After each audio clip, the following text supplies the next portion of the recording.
Hola, bienvenidos. Iniciamos hoy una nueva sección. Vamos a hablar de temas muy importantes, pero todos bajo un contexto de entrevista. Vamos a entrevistar hoy al Naj. Y para poder iniciar esta entrevista del Naj, tenemos el gusto y la presencia del rabino Ezra Nakach. Bienvenido. Gracias, igualmente. Que tengamos, primero Dios, con mucha bendición, como se dice en hebreo, Beshem Hashem, Naaseh Benatzliach, con el nombre de Boreolam que hagamos y que tengamos suerte, Be'Hashem Alenu, y Boreolam con nosotros esté, Berahamav con su piedad, y Atzliach, que nos mande mucha Berajá y éxito. Amén, muchas gracias. Jajam, hay que empezar como siempre por el principio.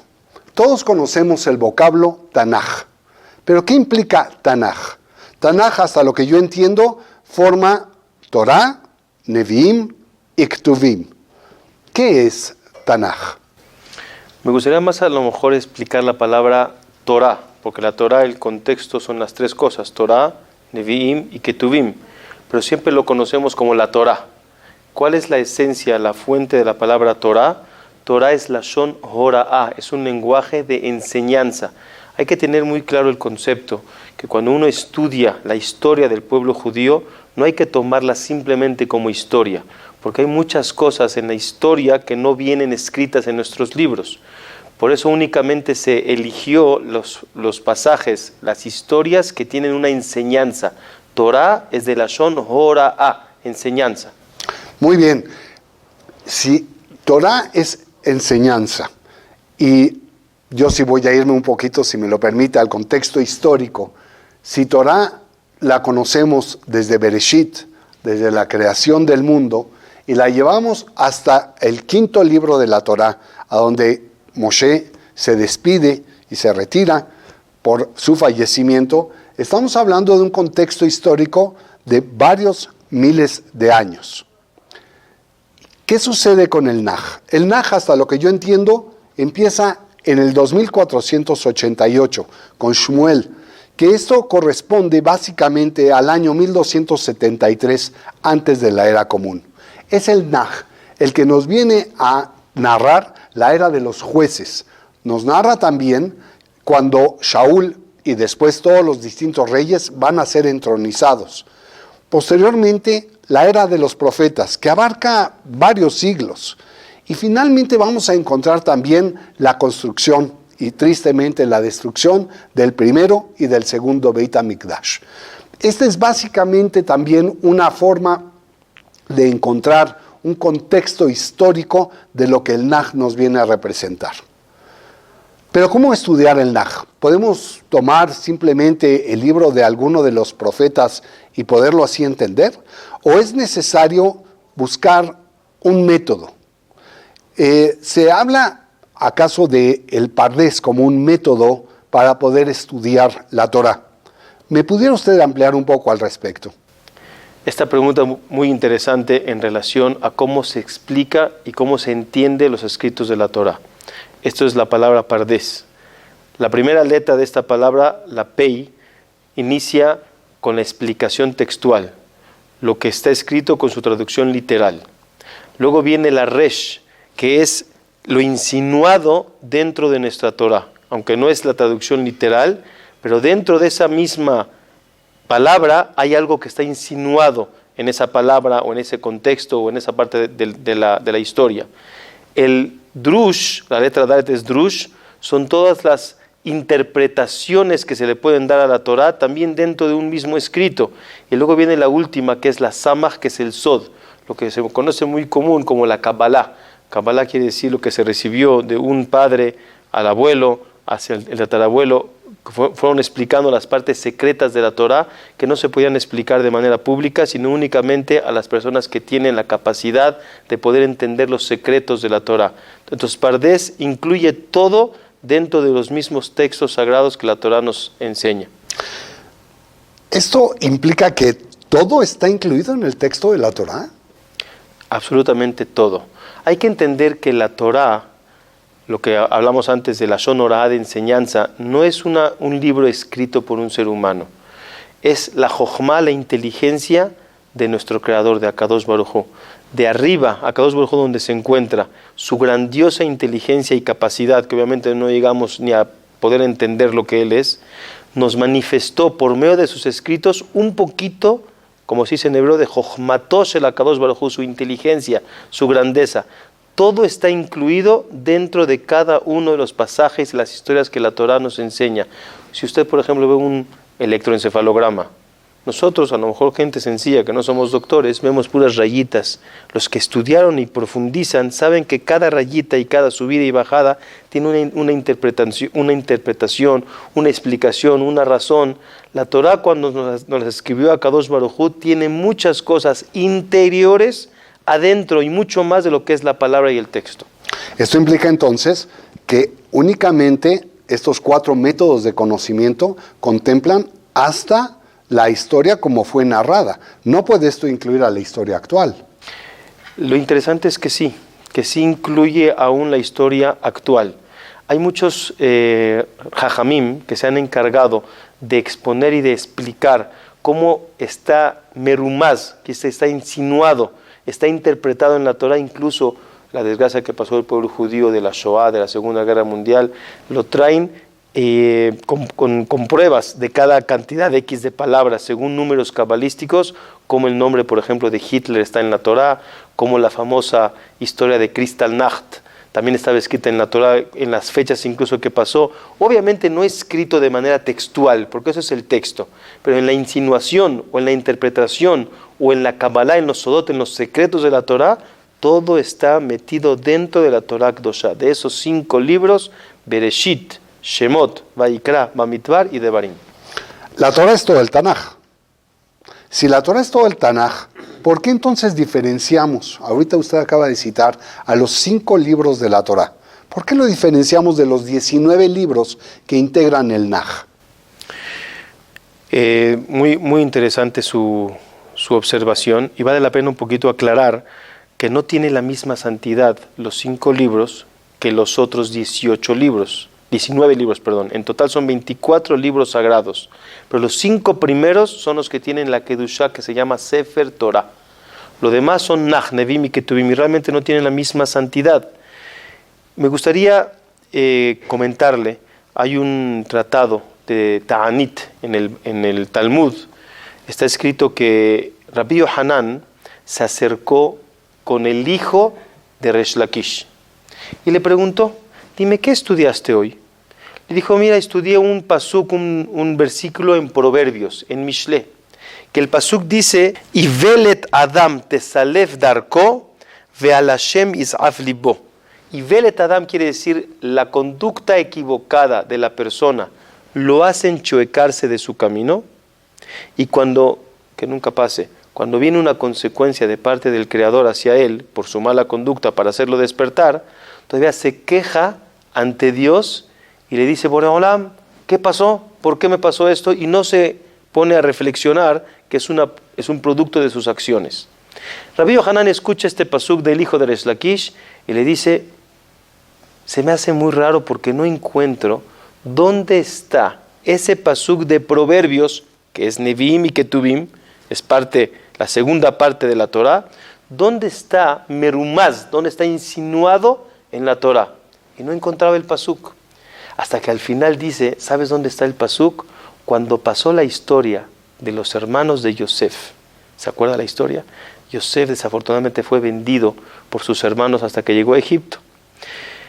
Y después de muchos años, cuando ellos llegaron a Egipto y empiezan a ver todo lo que les pasa, que el hermano Yosef no los deja vivir de manera tranquila en Egipto, los hace regresar por su otro hermano y les empieza a quitar las cosas, toda una historia muy interesante. Y dicen los hermanos: Ma'asa Hashem Elokim lanu, ¿qué nos hizo Borei Olam? Y no se pusieron a pensar que es un producto de la conducta de haber vendido a su hermano, que se enchuecaron en su camino.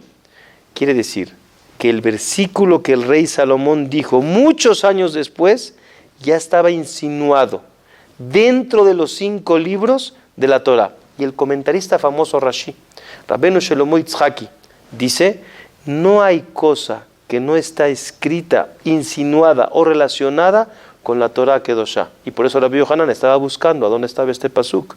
Por eso, los 5 libros, todo está insinuado. Lo que vino después es ampliarnos lo que nosotros en nuestro nivel no podemos entender. Esto implicaría en un momento dado que pudiéramos declarar que Moshe Rabbeinu sabía todos los hechos que iban a suceder aún, inclusive después de su muerte. Muy interesante escuchar el siguiente versículo que está escrito en Perashat Mishpatim, una perashá después de la entrega de la Torah. Akadosh Baruj Hu le dice a Moshe, ese gran personaje que tuvo el pueblo judío después de haber recibido la Torah, Akadosh Baruj Hu le dice, vas a entregarle al pueblo etalujot, las tablas de la ley, etatorah, quiere decir todos los versículos, no nomás los 10 mandamientos, etalujot, etatorah, hamitzvot es la Mishnah, lo que conocemos como el tratado que explica la Torah, asher katavti, que yo escribí, ya hablamos, ¿no? ¿Qué es asher katavti? Yo escribí nevi'im y ketuvim, que ya están insinuados en la Torah, lehorotam es el Talmud Babli, lo que nos explica y nos amplía todo lo que está escrito dentro de los libros sagrados. Pero quiere decir que Moshe, de Akadosh Baruj Hu, ya recibió también Nevi'im y Ketuvim. Nada más que hay que saber estudiarlo y verlo, profundizarlo y entenderlo. Y como no tenemos ese nivel, tuvo que venir después los escritos del Naj para ampliar lo que ya está escrito en la Torah. ¿Es esa entonces la justificación de por qué dejar constancia escrita del Naj?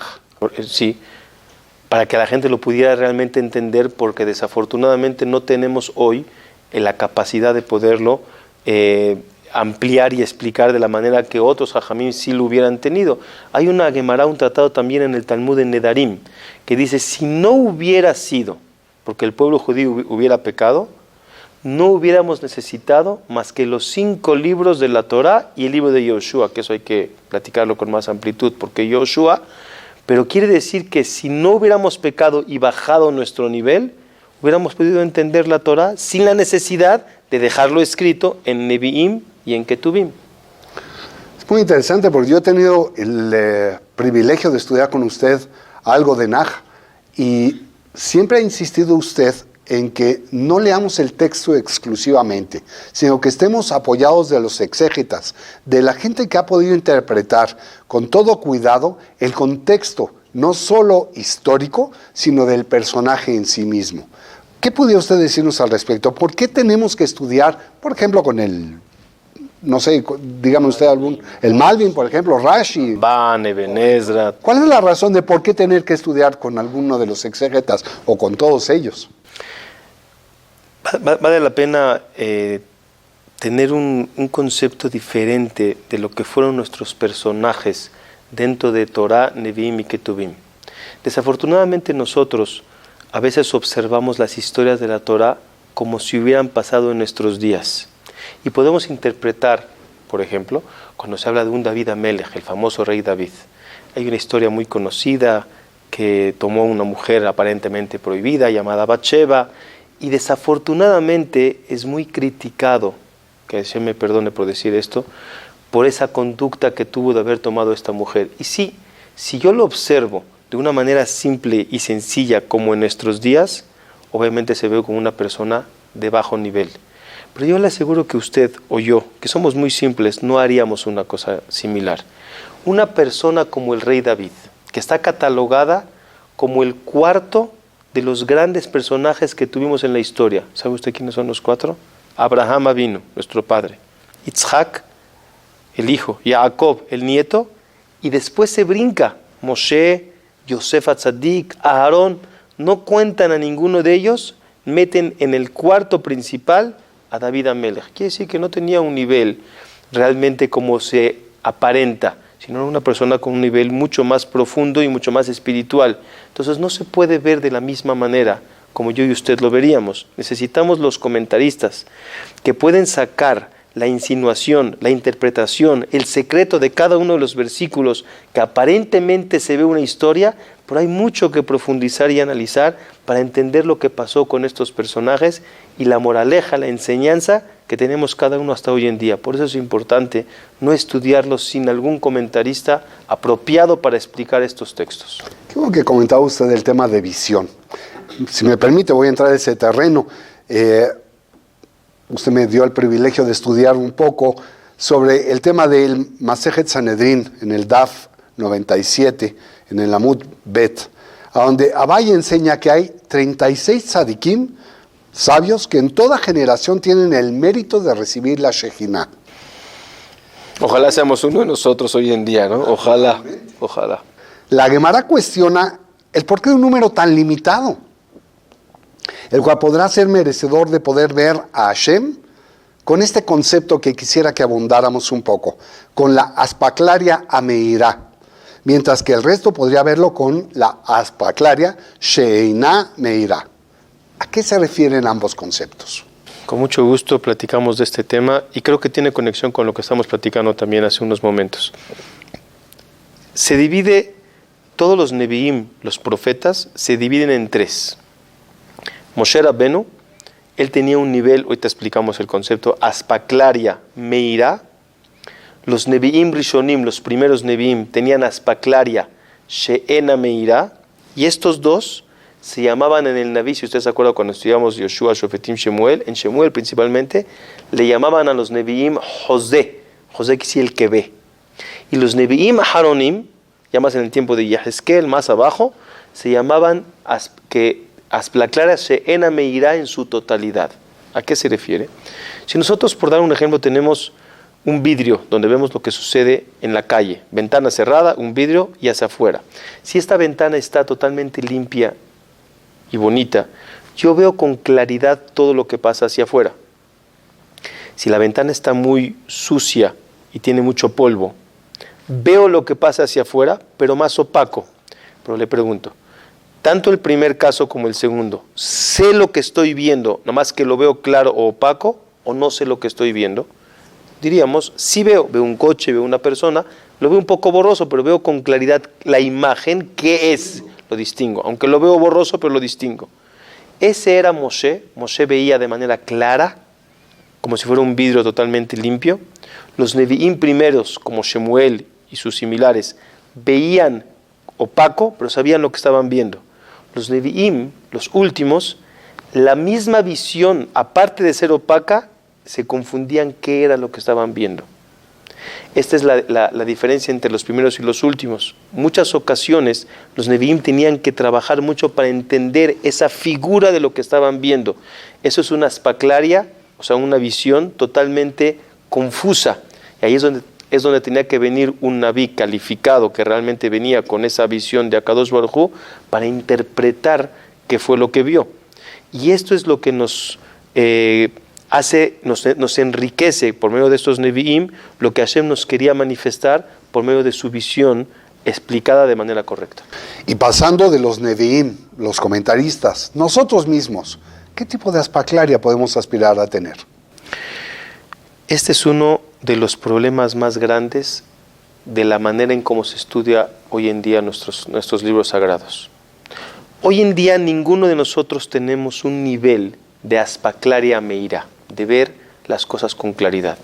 Usted ve un versículo, le voy a citar un caso. ¿Se acuerda cuando Akadosh Baruj Hu, después del pecado de Adán y Javá, Adán y Eva, que estaban obviamente ya sin ropa y se dieron cuenta que no podían estar de esa manera, y Akadosh Baruj Hu les hizo sus vestimentas, él mismo. Dice el pasuk, Vayas Hashem Elohim, les hizo Dios, le Adán y Javá, Kutnot Or, unas vestimentas de cuero, que si usted lo escribe es Ain, Vav, Resh, Kutnot Or, Vayal Bishem. Usted como lo ve de manera superficial, les hizo unas ropas de cuero y se las puso. Pero los Jajamim, que tenían una visión más profunda en los textos, dice que la palabra Or tiene dos significados. Or con Ain, cuero, y Or con Aleph es luz. la vestimenta espiritual del humano, de usted, mía y de todos, es una luz interna. ¿Quién ve esa explicación? ¿Quién vio que en vez de Or con Ain, lo cambiamos con Aleph? Y también se refiere a una vestimenta espiritual, que es una luz. Para eso se necesitaban jajamim de otro nivel. Si nosotros vemos la Torá, a nuestros ojos leemos muchos textos, pero podemos creer que lo que estamos viendo es lo correcto. Y no es así. Vemos y no sabemos que hay mucho más profundo, algo mucho más adentro de lo que estamos viendo. Le voy a dar un ejemplo. Habían unos cuadros, me acuerdo hace muchos años, los vendían en diferentes centros comerciales, que usted veía puros garabatos, ¿se acuerda? Y le decían, observa, profundiza, métete adentro de la foto. ¿Se acuerda usted? Y usted veía unas figuras en tercera dimensión, bellísimo. Uno que va pasando y no le dicen nada, ve puros garabatos y cree que vio superficial lo que aparentemente nada más se ve.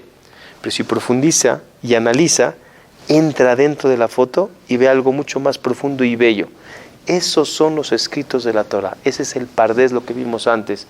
Para eso necesitamos gente con nivel mucho más arriba, como era el Nachmanides, como era el Eben Ezra, como era Rashi Rabbeinu Shlomo Yitzhaki, que ellos tenían una aspaclaria, una visión mucho más clara de los textos y nos hacían introducirnos adentro de todo lo que está escrito y darnos la enseñanza correcta de cómo se estudia, cómo se analiza, qué nos enseña y cómo se lleva la vida hasta hoy en día de cada uno de nosotros. Realmente muy interesante.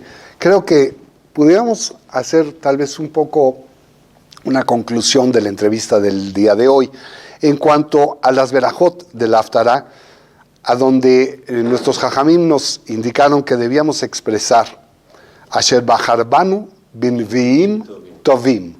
Esto significa que fueron elegidos dentro de nuestro pueblo estos profetas que son buenos. ¿Acaso hay Neviim Lotovim? Justamente esa observación que usted hace sería cuando vemos el texto de la bendición de manera superficial. Y entonces entra la pregunta, ¿qué acaso existen profetas no buenos? ¿Para qué me tiene que especificar Neviim Tovim? ¿Se acuerda usted cuando la creación del mundo, que Dios durante los 7 días de la creación constantemente repite al terminar la creación de un día, Vayar Elohim Kitov?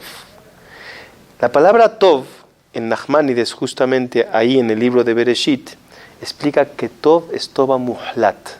Cuando dice la palabra bueno, es el bueno total, que no tiene nada de error, nada de equivocación, nada que criticar, porque es creación ¿de quién? Divina, del Creador, no hay ninguna situación mala. Nosotros podíamos pensar, cuando estudiamos los Nevi'im, si es a David Amelech, si es a Shaul Amelech, ese gran rey del pueblo judío, el primero de los reyes, Shaul Amelech, podríamos estudiar su historia y ver que aparentemente era una persona con errores, que tenía muchos puntos negros en su vida, o Shemuel Hanaví, o Yoshua, o todos los grandes personajes de nuestra historia. Podríamos pensar aparentemente que su vida tenía errores como nosotros los tenemos, que somos gente contemporánea. Vienen las bendiciones y te dice, Asher Bahar eligió Dios, Vinviim Tovim, en los profetas buenos. Todos los Nevi'im, en todo lo que vamos a estudiar, tuvieron acciones positivas, correctas y de un nivel espiritual extraordinario, que tenemos mucho lo que aprender. Nunca juzgues la historia en base a tus ojos. Asher Bahar eligió Nevi'im Tovim, que son buenos, el bueno absoluto. Pues muy interesante. Realmente creo yo que esta sección se va a convertir en un reto al intelecto, pero a la vez también va a ser una sección muy divertida. ¿Sabe usted si Yoshua se casó? ¿Conoce usted quién era el profeta que tuvo una parábola con David Amelech? ¿Sabe usted quién escribió el Cantar de los Cantares y bajo qué contexto? ¿Quién fue Shmuel? ¿A qué reyes ungió? Todo esto lo vamos a conocer precisamente en esta sección y vamos a tener el gusto de poder continuar la próxima vez con Yoshua. Les agradecemos, no dejen de vernos. Esto es tutorá.tv y yo soy Alejandro Rubinstein. Muchas gracias.